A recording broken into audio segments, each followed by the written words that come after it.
नमस्कार, दिन भर की बड़ी खबरों में आपका स्वागत है। मैं हूं प्रिया और आइए नजर डालते हैं अब तक की कुछ मुख्य खबरों पर। सबसे पहली खबर, कलकत्ता उच्च न्यायालय ने 2016 के एसएससी भर्ती के पूरे पैनल को अमान्य घोषित कर दिया है। 9वीं से 12वीं और समूह सी और डी तक के सभी नियुक्तियां जहां अनियमितता पाई गई हैं, उन्हें भी शून्य घोषित कर दिया गया है। कोर्ट ने प्रशासन के अगले 15 दिनों में नई नियुक्ति कर कार्रवाई का निर्देश दिया है। इस मामले पर एक अपवाद सोमा दास के मामले में अदालत द्वारा उल्लेख किया गया है, जो कैंसर से पीड़ित हैं, उनकी नौकरी सुरक्षित रहेगी।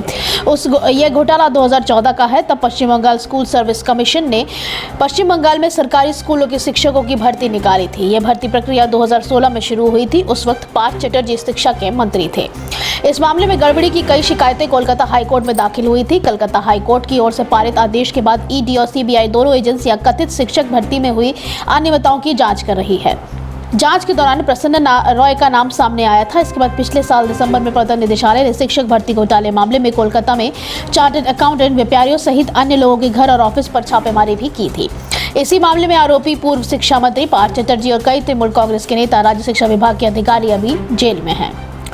अगली खबर, भले ही इंडिया गठबंधन ने रांची में हुई उल गुलान रैली को अपनी एक बड़ी सफलता बताई हो, लेकिन दुमका से बीजेपी की उम्मीदवार और झामुमो सुप्रीमो शिबू सोरेन की पुत्रवधू सीता सोरेन ने रांची में आयोजित इंडिया गठबंधन की इस रैली को न सिर्फ एक फ्लॉप शो करार दिया है, बल्कि इसे लुटेरों की रैली भी बताया है। सीता सोरेन ने कहा कि लुटेरे के बाद जेल में जाने की डर से अपनी रणनीति बनाने के लिए रांची में जुटे थे।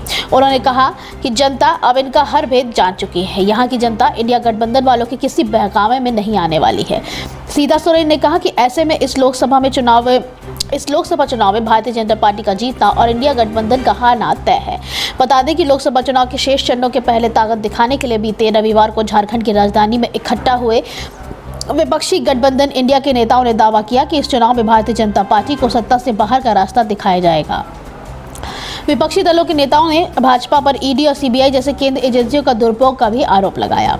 अगली खबर, महाराष्ट्र में एनसीपी अध्यक्ष और डिप्टी सीएम अजीत पवार ने चाचा शरद पवार के खिलाफ बड़ा बयान दिया है। उन्होंने खुलासा करते हुए कहा कि शरद पवार 2014, 2017 और 2019 में कई बार बीजेपी के साथ सरकार बनाने के लिए तैयार थे। विदर्भ में हुई कमेटी की बैठक को लेकर अजीत पवार ने कहा कि विदर्भ में धूप की वजह से काफी कम वोटिंग हुई है। हमने लोगों से अपील की है कि आप छुट्टी मनाएं, पर वोटिंग करने के लिए जरूर आएं। इस सवाल का जवाब देते हुए अजीत पवार ने कहा कि महाराष्ट्र के संविधान का हिसाब यह चल रहा है कि आप बार बार फैमिली का चुनाव ना करें। यह नरेंद्र मोदी को जिताने के लिए चुनाव है। बीजेपी और शिवसेना दोनों दोस्त रहे हैं और 2 बार उन्होंने सत्ता भी बनाई है। 2014 में भी बीजेपी के साथ का फैसला हुआ था। तभी प्रफुल्ल पटेल ने बीजेपी के साथ बाहर से समर्थन देने का ऐलान भी किया था। फिर 2014 में बीजेपी और ठाकरे की सरकार बन गई थी। हमारे वरिष्ठ का निर्णय था, इसीलिए हम चुप बैठ गए। फिर 2017 में पवार साहब ने कई मीटिंग कर ली। उस समय बीजेपी और राष्ट्रवादी एक साथ आने के लिए प्रस्ताव दिया था और यह दिल्ली में हुई मीटिंग में तय भी हुआ था। शिवसेना को बाहर निकालकर बीजेपी राष्ट्रवादी की सरकार बनाने की कोशिश भी की गई थी, पर बीजेपी ठाकरे को छोड़ने के लिए तैयार नहीं थी। 2019 में फिर बीजेपी के साथ जाना तय हुआ। फिर बाद में एक निर्णय बदल दिया गया और महाविकास अघाड़ी की स्थापना करके सत्ता में आए। अजीत पवार ने जवाब दिया कि यह उन्होंने क्यों किया, इसके बारे में मेरी तरफ से नो कमेंट। अजीत पवार के इस सवाल का जवाब देते हुए कि चुनाव के वक्त इमोशनल रहकर नहीं चलती है, यह पहली बार नहीं हुआ है। 1961 में बाय इलेक्शन के वक्त ऐसी घटना हुई थी। हमारे बड़े चाचा के खिलाफ एक चाचा ने प्रचार किया था। देवेंद्र फडणवीस के साथ शपथ लेने के बाद आप सुप्रिया सुले को चॉकलेट लेकर मिलने गए थे, फिर वह क्या था। अगली खबर, राजस्थान के मुख्यमंत्री अशोक गहलोत ने बीजेपी पर हमला करते हुए कहा कि राजस्थान में बीजेपी का गणित बिगड़ गया है। हमारे लिए सभी 25 सीटें समान है और हम सब वहां प्रचार कर रहे हैं। घबराकर हुए पूर्व मुख्यमंत्री के बेटे का नाम लिया जा रहा है। पीएम मोदी और केंद्रीय गृह मंत्री अमित शाह राजस्थान बार बार आ रहे हैं। जालौर लोकसभा क्षेत्र से जहां से पूर्व मुख्यमंत्री अशोक गहलोत के पुत्र वैभव गहलोत चुनाव लड़ रहे हैं, वहां पीएम मोदी एक ही दिन में पहले रैली हुई है। इसमें नेताओं ने कहा कि गहलोत के लिए जालौर सीट उनकी प्रतिष्ठा बन गई है, इसलिए वे कहीं नहीं जा रहे हैं। इसके जवाब में मुख्यमंत्री अशोक गहलोत ने कहा कि बीजेपी ने जो अब तक 400 पार का नारा दे रही थी, पहले चरण के बाद देना बंद कर दिया है। पूर्व सीएम के बेटे का नाम लिया जा रहा था। हमारे लिए सभी 25 सीटें समान हैं और हम सभी जगह प्रचार कर रहे हैं। सभी जगह कांग्रेस के पक्ष का माहौल है। इस बार बीजेपी का अहंकार टूटने वाला है। अगली खबर, रक्षा मंत्री राजनाथ सिंह लद्दाख के लेह में पहुंच चुके हैं, जहां वे सियाचिन के तैनात सशस्त्र बलों के जवानों से मिलकर बातचीत की है। आज सुबह ही दिल्ली से रक्षा मंत्री राजनाथ सिंह सियाचिन के लिए विमान से रवाना हुए थे। उन्होंने अपने एक्स पर पोस्ट साझा की थी, सियाचिन के लिए दिल्ली से रवाना हो रहा हूँ, वहाँ तैनात हमारे सशस्त्र बल कर्मियों से बातचीत करने के लिए उत्सुक हूँ। इससे पहले रक्षा मंत्री कार्यालय ने एक्स पर उनके दौरे की जानकारी भी दी थी। बताते चलें कि होली के अवसर पर राजनाथ सिंह का सियाचिन जाकर सैनिकों के साथ त्योहार मनाने का कार्यक्रम था, लेकिन खराब मौसम के चलते उनका कार्यक्रम स्थगित हो गया था। उस वक्त रक्षा मंत्री लेह में ही सैनिकों के साथ होली मनाकर लौट आए थे। गौरतलब है कि पिछले सप्ताह भारतीय सेना ने रणनीतिक रूप से महत्वपूर्ण सियाचिन ग्लेशियर पर अपनी मौजूदगी के 40 साल पूरे किए हैं। काराकोरम रेंज के करीब 22,000 फीट की ऊंचाई पर स्थित सियाचिन ग्लेशियर की दुनिया का सबसे ऊंचा सैन्य क्षेत्र माना जाता है, जहां सैनिकों को शीत, दंश और तेज हवाओं से जूझना पड़ता है। अपने ऑपरेशन मेघदूत के तहत भारतीय सेना ने अप्रैल 1984 में सियाचिन ग्लेशियर पर अपना पूर्णतः नियंत्रण स्थापित किया था। पिछले कुछ वर्षों में भारतीय सेना ने सियाचिन में अपनी मौजूदगी मजबूत की है।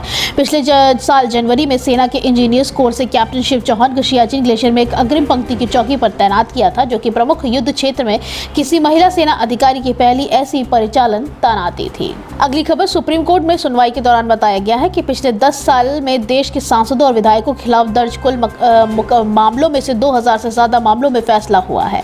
वरिष्ठ वकील विजय हासरिया ने एक हलफनामा दायर कर याचिका दी है। दरअसल सुप्रीम कोर्ट की एक याचिका पर सुनवाई कर रहा है, जिसमें मांग की गई है कि जनप्रतिनिधियों के खिलाफ दर्ज मामलों की सुनवाई तेजी लानी चाहिए। इस मामले में कोर्ट ने वरिष्ठ वकील विजय को न्याय मित्र नियुक्त किया था। विजय ने सुप्रीम कोर्ट को बताया है कि कोर्ट द्वारा दिए गए निर्देशों के बाद MP-MLA कोर्ट ने सांसदों और विधायकों के खिलाफ दर्ज मामलों की सुनवाई में तेजी आई है। हालांकि कोर्ट द्वारा और दिशा निर्देश दिए जाने चाहिए ताकि लंबित मामलों की जल्द ही सुनवाई हो सके। हलफनामे में कहा गया है कि सांसदों और विधायकों के खिलाफ लंबित मामलों की समीक्षा में उच्च न्यायालय द्वारा सख्ती से समीक्षा की जानी चाहिए। वकील ने कोर्ट में NGO-NDR की रिपोर्ट का हवाला देते हुए बताया कि लोकसभा चुनाव से पहले 2 चरणों में कुल 2810 उम्मीदवारों में से 501 उम्मीदवार यानी कि 18% उम्मीदवार दागी हैं। इनमें से भी 30 से 27 के खिलाफ गंभीर आपराधिक मामले दर्ज हैं, जिनमें जनप्रतिनिधि अगर दोषी पाए गए तो उन्हें 5 साल या उससे ज़्यादा की सज़ा भी हो सकती है। 2019 के लोकसभा चुनाव में 7,988 उम्मीदवारों में से 1500 उम्मीदवारों के खिलाफ आपराधिक मामले दर्ज थे, जिनमें से 1070 उम्मीदवारों के खिलाफ गंभीर आपराधिक मामले दर्ज थे। 17वीं लोकसभा के लिए चुने गए 514 उम्मीदवारों में से 225 सदस्य यानी कि 54% के खिलाफ आपराधिक मामले दर्ज थे। आखिरी खबर, इंडिया गठबंधन में शामिल दलों की संयुक्त रैली उल गुलान में उमड़ी भीड़ को देखते हुए कांग्रेस प्रदेश अध्यक्ष अखिलेश सिंह ने कहा कि इतनी तेज गर्मी में काफी जन समर्थन हमें मिला है और काफी लोग भी आए थे, जिससे यह साफ हो गया है कि बिहार और झारखंड में भारतीय जनता पार्टी की बड़ी पराजय होने वाली है।